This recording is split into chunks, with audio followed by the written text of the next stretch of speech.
بسم اللہ الرحمن الرحیم، السلام علیکم۔ آپ دیکھ رہے ہیں حالات، میں ہوں سعید چودھری۔ آج دو تین خبریں ہیں جو آپ کے ساتھ شیئر کرنی ہے۔ ایک خبر تو یہ ہے کہ عمران خان کے بھانجے حسان نیازی وہ ملٹری انٹیلیجنس کے سیف ہاؤس سے لاپتہ ہو گئے ہیں یا لاپتہ کر دیے گئے ہیں۔ یہ کیا کہانی ہے اور یہ معاملہ باہر کیسے آیا اور پی ٹی آئی والے اس پہ کیا شور مچا رہے ہیں، اور دوسرا یہ کہ فیض حمید صاحب کس کیس میں پھنسنے والے ہیں، کس کیس میں پکڑے جائیں گے وہ، اور پھر پنجاب پولیس کا امریکی حکومت کو ایک خط، وہ خط کیوں لکھا گیا ہے۔ لیکن اس سے پہلے ہم بات کریں گے ایمن بلال صفدر صاحب کی۔ ایمن بلال صفدر صاحب کے بارے میں پچھلے ولاگ میں نے بتایا تھا کہ کچھ خبریں تھیں ان کے بارے میں کہ کیسے وہ ان کے آرمی چیف کے خلاف گفتگو کرتے تھے۔ ٹھیک ہے، وہاں کور کمانڈرز کی میٹنگ میں تو بات کرتے تھے، لیکن باہر آ کے بھی پھر وہ اپنے دوستوں کے ساتھ، بیوی بچوں کے ساتھ ہیرو شیرو بننے کی کوشش کرتے تھے۔ پھر آخرکار ان سے استعفیٰ جو ہے وہ لے لیا گیا ہے۔ Corps commander Mangla general Aimen Bilal Safdar صاحب پکڑ میں کیسے آئے، گرفت میں کیسے آئے، ریڈار میں کیسے آئے فوج کے؟ یہ وہ تو جو ایمن بلال صفدر صاحب ہیں، ان کے جو قریبی ذرائع ہیں، رشتے دار، دوست احباب وغیرہ، وہ تو انہیں ہیرو بنا کے پیش کرنے کی کوشش کر رہے ہیں۔ کچھ صحافیوں سے رابطے شابطے بھی کیے ہیں، جناب یہ بڑا دلیر بندہ ہے، یہ حافظ اعظم منیر کے سامنے ڈٹ گیا، اس نے کہا یہ نہیں کروں گا، یہ نہیں ہونے دوں گا، وغیرہ وغیرہ جیسے باتیں، اور جس کا مطلب یہ نکلے جناب وہ، اور پھر جناب انہوں نے کہا میں آپ کو وہاں بھیج دیتا ہوں، یہ کور کمانڈر منگلا جو ہے یہ عہدہ واپس لے کے آپ کو ہم دے دیتے ہیں جناب، وہاں کوئی آئی جی وغیرہ جو ہے وہاں لگا دیتے ہیں۔ تو وہ کہنے جناب مجھے، میں استعفیٰ دے دیتا ہوں۔ یعنی وہ کہتے ہیں کہ استعفیٰ لیا نہیں گیا،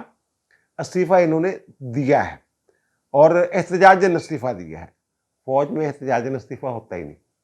اور نہ ہی احتجاجاً دیا گیا استعفیٰ جو ہے ریٹائرمنٹ کی شکل میں، یعنی قبل از وقت ریٹائرمنٹ کی شکل میں استعفیٰ جو ہے وہ منظور ہی نہیں کیا جاتا۔ اگر احتجاج کے تحت کوئی بندہ استعفیٰ دیتا ہے، ہاں ان سے یہ کہہ دیا جاتا ہے جناب اگر آپ نے یہ اپنے رکھنے ہیں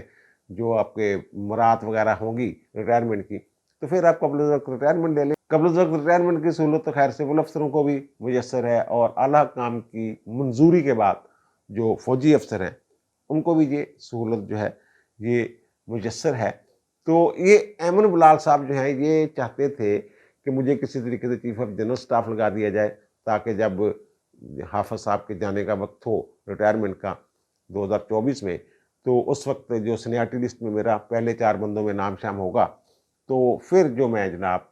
وہاں ظاہر ہے میرا پھر جیک لگ سکتا ہے 4 اسٹار جنرل کے لیے، تو وہ یعنی میں ان کو کنسیڈر تو ہوں گا نا، خیال تھا ان کا۔ اور مسئلہ یہ ہوا کہ جناب وہ تو خیر نہیں لگائے گئے، ان کو نہیں لگایا گیا چیف آف جنرل سٹاف، اور کور کمانڈر منگلا کے طور پہ ہی انہوں نے کہا کہ جناب ٹھیک ہے آپ کام کرتے رہیں۔ اور پھر ان کے کور کمانڈر منگلا سے کچھ شکایت وغیرہ، وہ شکایت کیسے پیدا ہوئی؟ ایک بہت اہم پوسٹ جو ہے اس پہ تقرر کے لیے ایمن بلال صفدر صاحب جو ہیں ان کا نام تھا، اور یہ فیصلہ ہو چکا ہوا تھا۔ وہ ویسے تو ساری جو پوسٹیں ہیں فوج کی ساری بڑی حساس ہیں، سارے عہدے بڑے حساس ہیں، لیکن وہ انتہائی حساس قسم کا عہدہ تھا، اور یہ کہا گیا میری اطلاع کے مطابق کہ جناب آپ کو، یعنی فیصلہ ہو گیا کہ جناب یہ ٹھیک ہے، اوکے، اور شاید حکومت سے بھی اس حوالے سے بات چیت ہو چکی ہوئی تھی، اور حتیٰ کہ میری اطلاع کے مطابق انہیں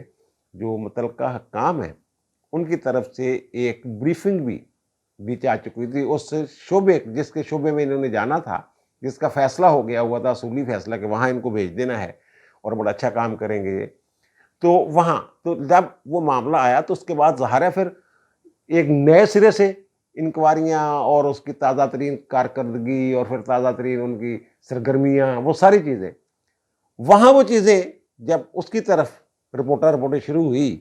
تو پھر جناب پتہ لگا جناب بھائی صاحب وہ گپلے والا بھی آ گیا گھر بنانے میں، اور پھر کور کمانڈر منگلا کے طور پہ بھی جو گپلے چپلے کوئی اس طرح کی چیزیں بے ضابطگیاں کہہ لیں آپ، اور پھر جناب کوئی محفلیں شیفلیں وہ بھی ٹھیک، اور لیکن جو پکڑے گئے کہ بہت سارے لوگوں نے یہ گواہی دی، انہی کے دوستوں میں سے ساتھیوں نے، جو رپورٹیں گئی ہیں آرمی چیف، جناب یہ آرمی چیف کے خلاف بھی یہ باتیں کرتے ہیں، اور اس طرح کی باتیں کرتے ہیں جس سے یہ لگے کہ فوج کے اندر کوئی اختلاف ہے اور انتشار ہے، اور شاید وہاں کوئی گروپ بندی ہے۔